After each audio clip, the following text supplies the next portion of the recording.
दोस्तों, आज मैं आपके लिए एक बहुत ही ज़्यादा इम्पॉर्टेंट वीडियो लेके आया हूं जिसमें मैं आज आपको भारतीय अर्थव्यवस्था का विकास इस बुक का पहला चैप्टर पढ़ाऊंगा जिसका नाम है स्वतंत्रता प्राप्ति के समय भारतीय अर्थव्यवस्था। इसका मैं आज आपको पाठ परिचय देने वाला हूं जिससे आपको ये चीज क्लियर हो जाएगी कि इस चैप्टर में हमें क्या पढ़ना है, यानी मैं आज आपको इसकी थीम को समझाऊंगा। तो दोस्तों, मेरी आपसे रिक्वेस्ट है कि ये वीडियो आप अंत तक जरूर देखें और वीडियो को अच्छा लगने पर लाइक करना बिल्कुल भी ना भूलें। चलिए अब बिना टाइम जाया किए हम इस चैप्टर को स्टार्ट करते हैं। हम सबसे पहले ये देखेंगे कि आखिर इस चैप्टर में हमें कौन कौन से टॉपिक पढ़ने हैं। देखिए दोस्तों, टॉपिक बताने से पहले मैं आज आपको इसका पहले बेस समझाना चाहता हूं। अगर आपने एक बारी इसका बेस समझ लिया तो फिर आपको इसके किसी भी टॉपिक को पढ़ने में कोई भी दिक्कत नहीं होगी। तो देखिए, आप ये जानते हैं कि जो ब्रिटिश सरकार थी उसने हम पर यानी भारत पर 190 वर्षों के करीब क्या किया, राज किया। अब उनके द्वारा जो राज किया गया है उसे हम उपनिवेशिक शासन कहते हैं। अब बहुत सारे विद्यार्थियों को ये बात पता ही नहीं होगी कि उपनिवेशिक शासन किसे कहते हैं, जिसे अंग्रेजी में कॉलोनियल रूल कहते हैं। इसी चीज को अगर आप समझ गए तो फिर आपको इसके सारे के सारे टॉपिक समझने में कोई भी दिक्कत नहीं होगी। तो स्टार्ट करते हैं। सबसे पहले देखिए दोस्तों, ये जो हमारी ब्रिटिश सरकार थी, ब्रिटिश सरकार जिसका भारत पर क्या था, अधिकार था यानी शासन था।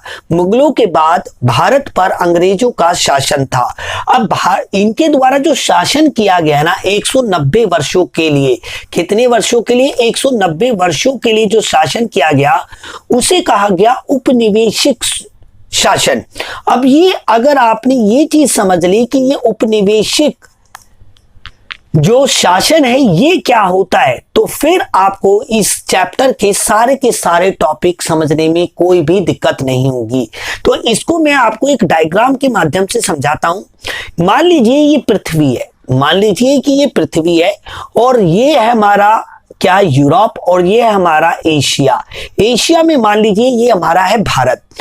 आप ये जानते हैं कि ब्रिटेन ने या कहते हैं सबसे पहले तो पुर्तगाली आए थे भारत समुद्री मार्ग से, बट उसके बाद तीसरे नंबर पे ब्रिटेन के लोग भी आए थे समुद्री मार्ग से। ठीक है, भारत आए थे। अब भारत में आके उन्होंने क्या किया, भारत से वो क्या करते थे, यहां से वो कच्चा माल ले जाते थे, अपने देश कच्चा माल ले जाते थे और अपने वहां पे जो फैक्ट्रियां थी उनमें वस्तुओं को क्या करते थे, तैयार करते थे और समुद्री मार्ग से उन्हीं वस्तुओं को भारत के बाजार में क्या करते थे, बेचते थे। तो इसी प्रक्रिया को दोस्तों हम कहते हैं उपनिवेशिक शासन। देखिए, उपनिवेशिक शासन को अगर आप समझना चाहते हैं तो इसको बस इतना समझ लीजिए कि कच्चे माल को ये कहां से प्राप्त करते थे, भारत से। उस कच्चे माल को समुद्री मार्ग से ये कहां ले जाते थे, ब्रिटेन ले जाते थे। वहां पे ही फैक्ट्रियों में उसको वस्तुओं में तैयार करते थे। उन वस्तुओं को ये दोबारा भारत में लेके आते थे और भारतीय बाजारों में बेचते थे। इसी चीज को दोस्तों हम कहते हैं उपनिवेशिक शासन। और ये उपनिवेशिक शासन के वजह से जो कि ब्रिटेन सरकार ने भारत पर किया, इस शोषण के कारण भारत की जो अर्थव्यवस्था है उस पर इसका क्या इंपैक्ट पड़ा है 190 वर्षों में, इस चैप्टर में हमें यही चीज पढ़नी है। तो हम अब देखते हैं कि इस चैप्टर के हमें कौन कौन से टॉपिकों को पढ़ना है वन बाय वन। तो देखिए, सबसे पहले तो भूमिका मैंने आपको समझाई थी कि इस चैप्टर में हमें ये देखना है कि अंग्रेजों ने हम पर जो 200 वर्षों के करीब जो शासन किया उसके वजह से भारतीय अर्थव्यवस्था को उसका क्या नुकसान होगा, ये हमने मुख्य तौर से इस चैप्टर में देखना है। दूसरे नंबर पे यानी पहला टॉपिक है हमारा कि स्वतंत्रता प्राप्ति के समय कृषि क्षेत्र। मैंने अभी आपको बताया बहुत ही सिंपल सी लैंग्वेज में कि भारत से ये क्या करते थे, कच्चा माल ले जाते थे और अपने ब्रिटेन में ले जाके क्या करते थे, वस्तुएं बनाते थे। अब भारत उनके लिए क्या था, एक औपनिवेशिक कॉलोनी थी। जिसके लिए वो प्रयोग करते थे। तो इसका कृषि क्षेत्र पे क्या इंपैक्ट पड़ा 190 वर्षों में, सबसे पहला टॉपिक हमें यही समझना है। दूसरे नंबर पे हमने देखना है कि जो कृषि है, जो इतनी पिछड़ी थी, इतनी गतिहीन थी, उसके पीछे कौन से कारण या कारक जिम्मेदार थे, हमें ये दूसरे टॉपिक में देखना है। क्लियर है। तीसरे नंबर पे दोस्तों हमने देखना है जो हमारा औद्योगिक क्षेत्र था, उस पर अंग्रेजों ने उसका कैसे शोषण किया। देखिए, कृषि पे उसने कैसे शोषण किया, औद्योगिक क्षेत्र पे उसने कैसा शोषण किया। इसके बाद दोस्तों विदेशी व्यापार पे उन्होंने कैसे शोषण किया, क्योंकि आप ये देखिए कि ब्रिटेन का जब हमारे देश में राज था तो भारत का 50% से भी ज्यादा जो विदेशी व्यापार होता था वो भारत और ब्रिटेन के बीच में होता था। उपनिवेशिक काल में दोस्तों एक होती है गुलाम कंट्री जो कि भारत थी, और एक होती है जो राज करती है जो कि ब्रिटेन थी।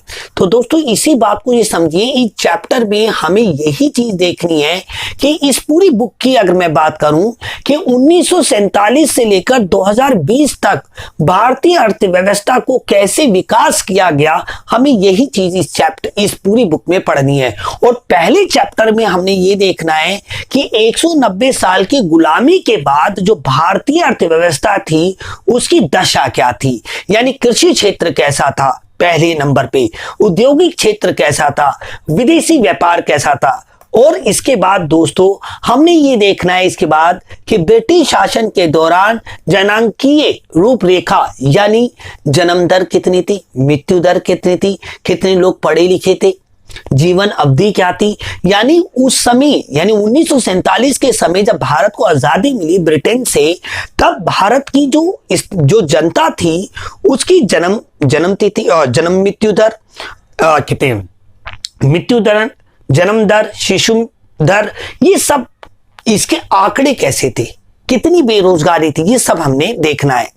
इसके बाद हम देखेंगे दोस्तों स्वतंत्रता प्राप्ति के समय पेशेवर ढांचा, यानी हम ये देखेंगे कि कितने लोग कृषि से जुड़े हुए थे, कितने लोग औद्योगिक क्षेत्र से जुड़े थे और कितने लोग सेवा क्षेत्र से जुड़े हुए थे, यानी नौकरियां करते थे, पेशा करते थे, प्रोफेशनल स्ट्रक्चर हमने देखना है। इसके बाद दोस्तों लास्ट टॉपिक हमने देखना है आधारिक संरचना। अभी आधारिक संरचना क्या होती है, देखिए आधारिक संरचना को हम दो पार्ट में बांट सकते हैं, एक होती है आर्थिक आधारिक संरचना और एक होती है सामाजिक आधारिक संरचना। आर्थिक में हमारा मुख्य तौर से आ जाएगा जनसंचार के साधन, यातायात के साधन, क्लियर है, रेलवे आ गया जिसमें पुल आ गए, सड़कें आ गई। और अगर हम सामाजिक की बात करें तो स्वास्थ्य आ गया, स्वास्थ्य सेवाएं कैसी थी उस समय, और दोस्तों साथ में उस समय शिक्षा का क्या अभाव था, महिला शिक्षा दर कितनी थी, पुरुष शिक्षा दर कितनी थी। इन सारे टॉपिक को मैं आपको बहुत ही ज्यादा डिटेल में पढ़ाऊंगा। आज मैंने आपको इस चैप्टर की थीम बताने की कोशिश की, दोबारा से एक बार रिपीट कर रहा हूं, भारत पर 190 साल अंग्रेजों का जो शासन किया गया उसका भारतीय अर्थव्यवस्था पे क्या इंपैक्ट पड़ा, इस चैप्टर में हम यही चीज देखेंगे। तो दोस्तों अगले वीडियो में मैं आपको स्वतंत्रता प्राप्ति के समय कृषि क्षेत्र की क्या दशा थी ये समझाऊंगा। अगर दोस्तों आपको ये वीडियो अच्छा लगा हो और अगर आप चाहते हैं कि मैं ऐसे ही आपके लिए वीडियो बनाता रहूं तो प्लीज इस चैनल को सब्सक्राइब करें और इस वीडियो को लाइक करें। मिलते हैं अगले वीडियो में। जय हिंद, जय भारत।